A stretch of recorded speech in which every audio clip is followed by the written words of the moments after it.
विद्यार्थियों, इस वीडियो में हम पढ़ेंगे कार्यपत्रक नंबर 61 से लेकर 65 तक। इसमें सबसे पहले कार्यपत्रक नंबर 61, इसमें दक्षता है गद्यांश पद्यांश को पढ़कर समझ के साथ उत्तर दे पाना। तो इसमें दिया गया है, दिए गए अनुच्छेद को पढ़कर प्रश्नों के उत्तर दीजिए। डॉक्टर राजेंद्र प्रसाद ने गांधी जी के असहयोग आंदोलन को सफल बनाने में प्रमुख भूमिका निभाई। उन्होंने देश के किसानों की समस्याओं को दूर करने के लिए अनेक प्रयास व आंदोलन किए। भूकंप पीड़ितों की सेवा तथा अत्यंत परिश्रम करने के कारण वे शीघ्र ही लोकप्रिय नेता बन गए। वकालत की शिक्षा प्राप्त करके थोड़े ही समय में उन्होंने इस क्षेत्र में अपना महत्वपूर्ण स्थान बना लिया था। वे इनके विचारों से इतने प्रभावित थे कि वकालत छोड़कर असहयोग आंदोलन में कूद पड़े। ये ही आगे चलकर भारत के प्रथम राष्ट्रपति बने। तो अब हम करेंगे प्रश्नोत्तर। इसमें दिया है नंबर 1 है, इसमें क्या है, डॉक्टर राजेंद्र प्रसाद किसके विचारों से अधिक प्रभावित हुए थे? तो लिखेंगे महात्मा गांधी जी के विचारों से। क्या है, डॉक्टर राजेंद्र प्रसाद किन कारणों से लोकप्रिय नेता बने? तो लिखेंगे भूकंप पीड़ितों की सेवा तथा अत्यंत परिश्रम के कारण लोकप्रिय नेता बने। गया है, राजेंद्र बाबू ने वकालत क्यों छोड़ी? तो उत्तर आ जाएगा असहयोग आंदोलन के लिए। गए, डॉक्टर राजेंद्र प्रसाद भारत के प्रथम राष्ट्रपति थे। अड़े, परिश्रम का समानार्थी शब्द मेहनत है। उसके बाद प्रश्न नंबर 2, इसमें दिया है, दिए गए शब्दों के विलोम शब्द लिखिए। प्रभावित का अप्रभावित, लोकप्रियता अलोकप्रिय, सहयोग असहयोग, सफल का असफल।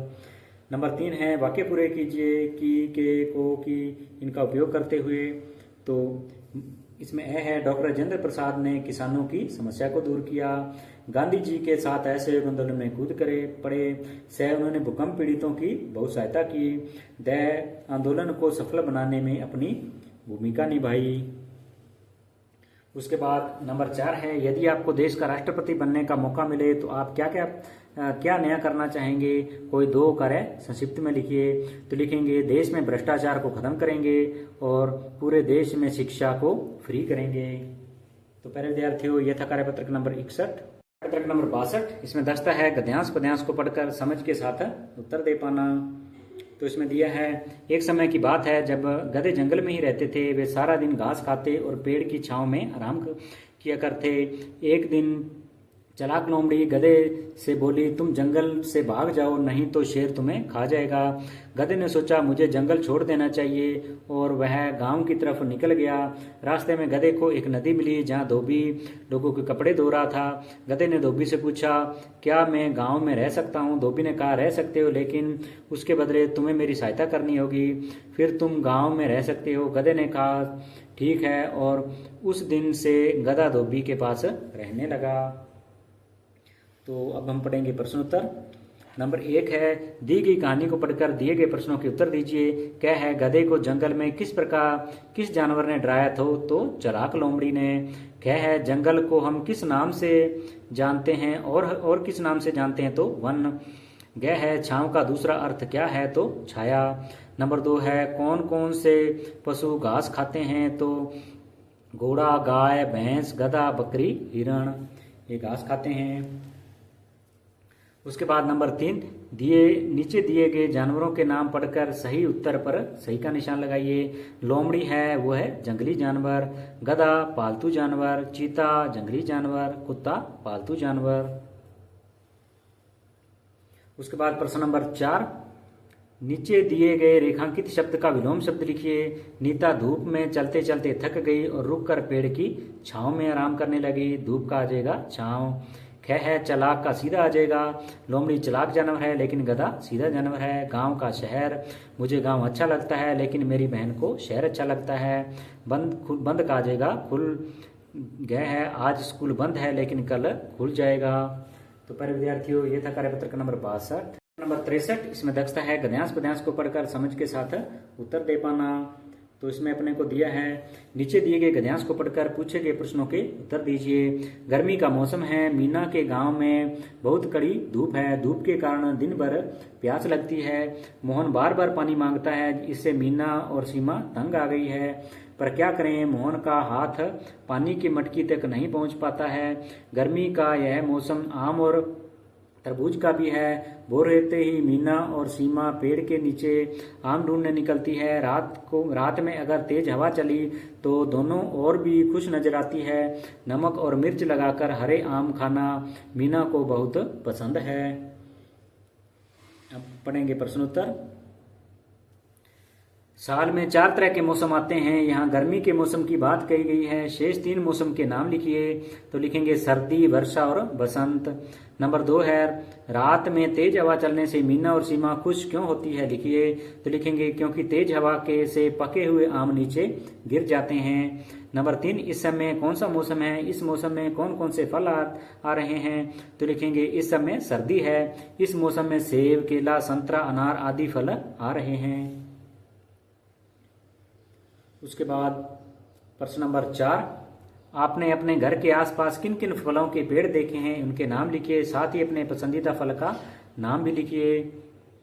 तो लिखेंगे हमारे घर के आसपास आम, बेर, अनार, खजूर, केला, पपीता व अमरूद फल होते हैं। तो मेरा पसंदीदा फल आम है। आपको अपना पसंदीदा फल लिख देना है। नंबर 5 शिक्षक से हुई चर्चा के आधार पर 6 ऋतुओं के नाम लिखिए। तो लिखेंगे बसंत ऋतु, ग्रीष्म ऋतु, वर्षा ऋतु, शरद ऋतु, हेमंत ऋतु, शीत ऋतु। तो प्यारे विद्यार्थियों, ये था कार्यपत्रक नंबर 63। कार्यपत्रक नंबर 64, इसमें दस्ता है गद्यांश पद्यांश को पढ़कर समझ के साथ उत्तर दे पाना। तो लिखा है निम्नलिखित पद्यांश को पढ़कर दिए गए प्रश्नों के उत्तर दीजिए। उत्तर लिखिए। अम्मा चलकर देखो मैंने क्या कमाल दिखाया है। पौधा जो रोपा था उस दिन फूल उस पर आया है। उस दिन की ही मेहनत से अब फूल खिला कितना प्यारा। जिस दिन ढेरों फूल खिलेंगे महक उठेगा घर सारा। अब प्रश्न उत्तर करेंगे। उपयुक्त कविता का शीर्षक हो सकता है तो मेहनत के फूल। नंबर 2 है कविता में से विशेषण शब्द ढूंढ कर लिखिए। कमाल, मेहनत, प्यारा, ढेरों और सारा। उसके बाद नंबर 3, बच्चे की मेहनत से फूल खिला है। आप मेहनत से क्या क्या प्राप्त कर सकते हैं। तो लिखेंगे हम मेहनत से अच्छे अंक प्राप्त कर सकते हैं। हम मेहनत से सफलता प्राप्त कर सकते हैं। हम मेहनत से लक्ष्य की प्राप्ति कर सकते हैं। नंबर 4 है पौधा हम लगाते हैं जिसे पाल पोस कर बड़ा करने के लिए हमें क्या क्या करना चाहिए। तो लिखेंगे खाद देनी चाहिए, पानी देना चाहिए, निराई गुड़ाई करनी चाहिए।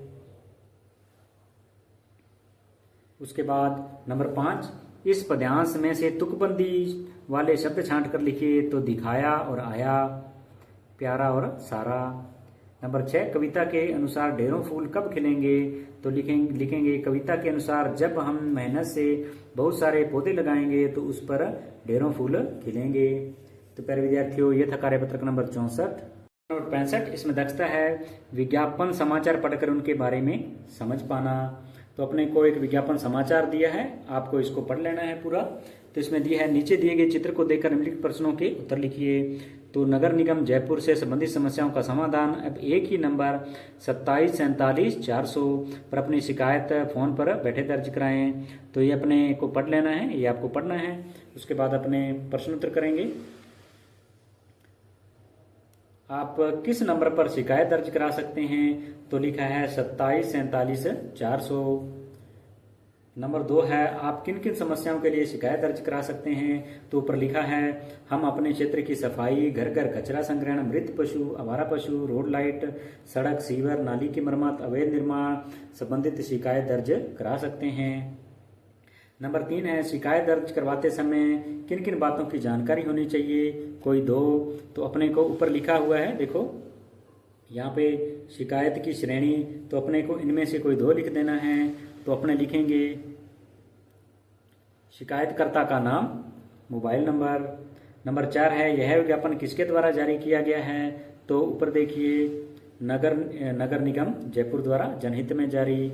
तो इसमें अपने लिख देंगे नगर निगम जयपुर द्वारा। नंबर 5 है विज्ञापनों से हमारा जीवन सरल हो जाता है, कैसे। तो लिखेंगे विज्ञापन से हम घर बैठे जरूरी जानकारी मिल जाती है। तो प्यारे विद्यार्थियों, इस वीडियो में हमने पढ़ा कार्यपत्रक नंबर 61 से लेकर 65 तक। यदि आपको मेरी मेहनत और वीडियो अच्छा लगा हो तो प्लीज चैनल को सब्सक्राइब करें, वीडियो को लाइक करें और अपने दोस्तों के साथ ज़्यादा से ज़्यादा शेयर करें। धन्यवाद।